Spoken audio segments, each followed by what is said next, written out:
سابق وزیر ہریش راؤ نے کہا کہ سردار سروبھائی پاپنا گوڑ ایک عظیم شخصیت تھے جنہوں نے ذات پات مذہب اور نسل کے فرق کے بغیر سماج کے قیام کی جدوجہد کی۔ ہریش راؤ نے آج پاپنا گوڑ کی یوم پیدائش کے موقع پر سدھی پیٹ ضلع مستقل میں واقع پاپنا گوڑ کے مجسمے کو گلہائے عقیدت پیش کر کے ان کی خدمات کو بھرپور خراج عقیدت پیش کیا۔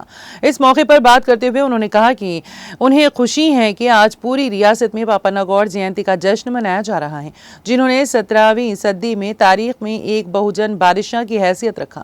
ہریش راؤ نے کہا کہ گزشتہ میں جب KCR وزیر اعلیٰ تھے، ریاستی حکومت نے پاپنا گوڑ کی جینتی اور یوم وفات کو سرکاری طور پر منانے کا فیصلہ کیا تھا۔ انہوں نے کہا کہ BRS حکومت نے تاڑی تاسندوں کو درختوں کے ٹیکس کو منسوخ کر کے، سوسائٹیوں کو بحال کر کے اور شراب کی دکانوں میں 15% ریزرویشن فراہم کر کے گوڑا طبقے کی فلاح و بہبود کے لیے کئی پروگرام کیے تھے۔ انہوں نے یاد دلایا کہ KCR کے 10 سال کے دور حکومت میں کسی بھی سیندھی کے ڈپو پر محکمہ ایکسائز کی طرف سے کوئی غیر قانونی کیس، ہراسانی یا دھاوے نہیں ہوئے۔ ہریش راؤ نے کہا کہ BRS کے دور حکومت میں ہم نے بڑے پیمانے پر تاڑی کے جنگلات کو بڑھانے کا پروگرام شروع کیا تھا۔ حادثاتی طور پر درخت سے گر جانے والے تاڑی تاسندوں کو حادثاتی بیمہ دیا تھا۔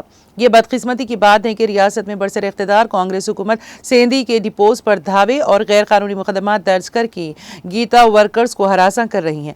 انہوں نے آبکاری عہدیداروں سے مطالبہ کیا ہے کہ وہ فوری طور پر گیتا ورکرز کو ہراساں کرنا بند کر دیں۔